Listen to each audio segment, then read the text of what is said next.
Deputy Prime Minister of Republic of Uzbekistan presented a speech in pursuit of WTO accession. Uzbekistan has undergone transformative changes, reinforcing interagency commissions, appointing a dedicated WTO representative, and establishing divisions across 20 ministries. Deputy Prime Minister presented a substantial commitments, including revised legislation, trade tables, and a willingness to explore bilateral negotiations. Hojayev says that they have enacted critical amendments focusing on state duty, market regulators, and addressing SOE's exclusive rights and conflicts of interests. Today, they presented 19 draft commitments and action plans, demonstrating their commitment to irreversible progress. I was appreciating Director General regarding the technical assistance we've been receiving and the organizing the seventh working party meeting. I know that it's this time it's very busy schedule, but despite that, we managed to do that, and we've done a lot of homework back home on the legislations, on the bilateral, and we had an institutional change. So thanks, Dr. Ngozi. She was the one who recommended all of those, and our president, he really supported that, and we have a lot of people involved, and Madam Saida, the Assistant of President, she's helping us out. That means, the country is really looking forward to become a WTO member. So, and today's working party meeting also shows that, we are working and we have a lot of work to do. So we are very enthusiastic. Thank you. I recall the last meeting I have with His Excellency, the President in New York on the sidelines of UNGA to discuss the issue of the accession.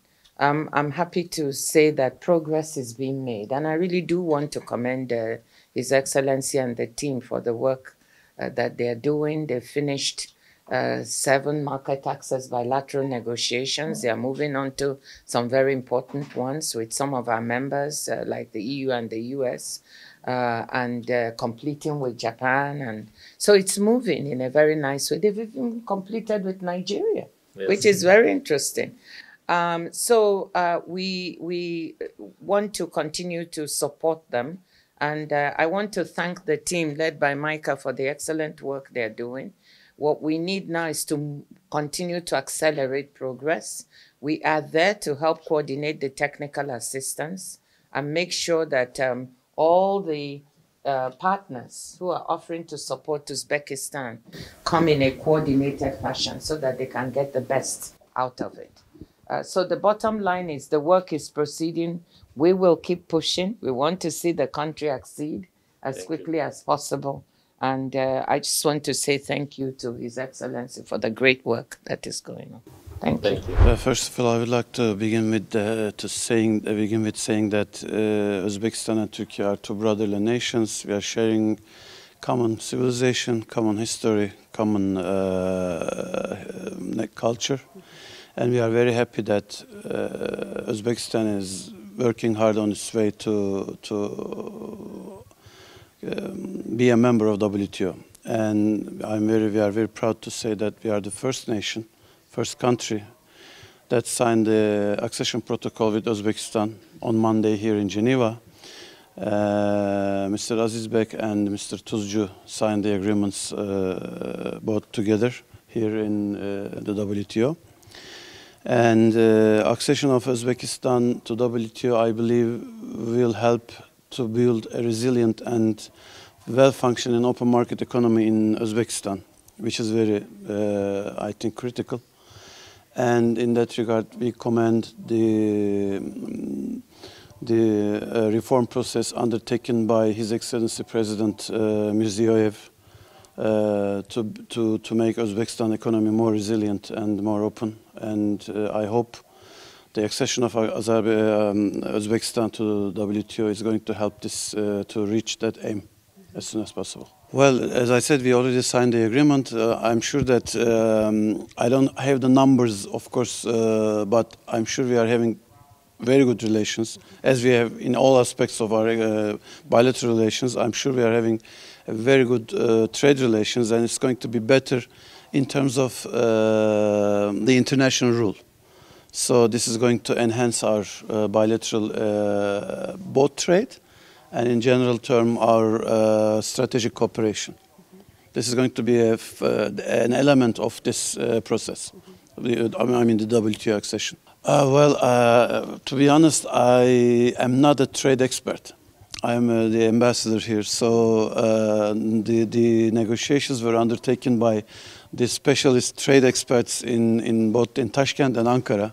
So you better ask these questions to them.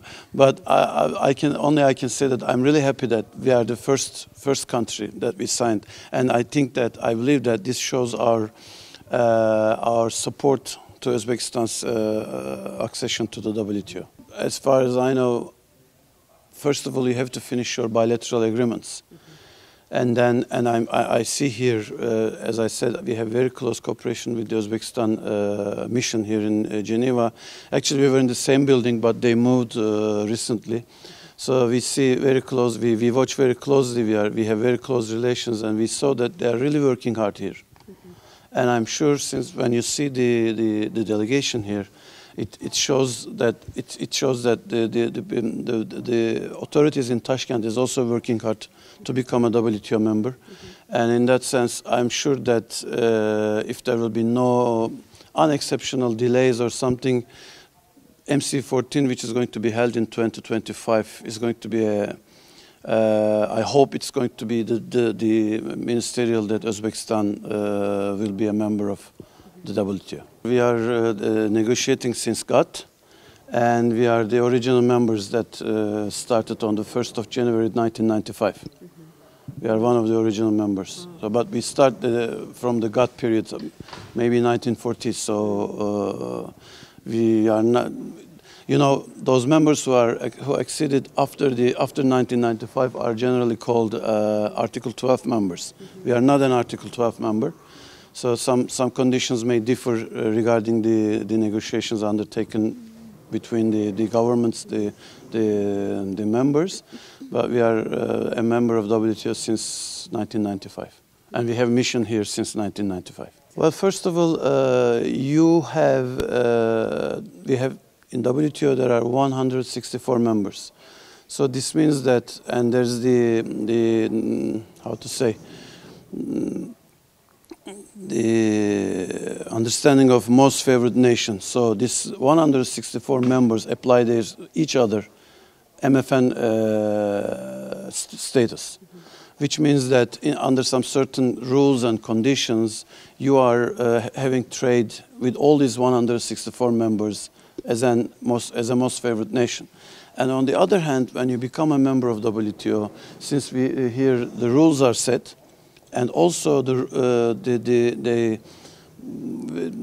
we look after if the rules are not breached or not by the others. So we have a system here which is dispute settlement unit, and this means that if you have any problem with the rules, if you don't follow the rules, then it's monitored here in WTO. So it makes you more responsible to obey the rules of the international trade, which is good for everyone when it comes all together. So being a part of this group of members definitely helps those countries who are members of this organization to enhance their trade. So that means that to enhance their income and to enhance their economy. I think so. I've been here for 2.5 years as ambassador, and for 2.5 years, many times in the corridors of WTO or in the atrium, I see the Uzbekistan delegation trying to have meetings, organizations, these accession group meetings, bilaterals with others. So even not a member now, Uzbekistan, but I can tell you that even as a member of this organization, they are always active in the WTO. So this means the commitment of the country. This means the commitment of the political will and the commitment of my colleagues here in Geneva to become a member of WTO. And I wish them all the best. And I'm sure that they are going to be a member, and it's going to be good for the country. And I think you say in Uzbek, nasip olsun ha. When it comes to Uzbekistan, both in EEC, in the Economic Commission for Europe of the United Nations, we have an excellent cooperation. And now, since Uzbekistan is actively negotiating its WTO accession, I'm glad to confirm that we have been supporting these efforts within the organizations, in particular when it comes to the trade facilitation area. We have made an assessment and supporting national authorities in evaluating national capacities to implement WTO trade facilitation agreement. These evaluations we have been doing for a couple of years. We have worked in different areas. One of the specific areas that I consider has a particular value and impact is the innovation.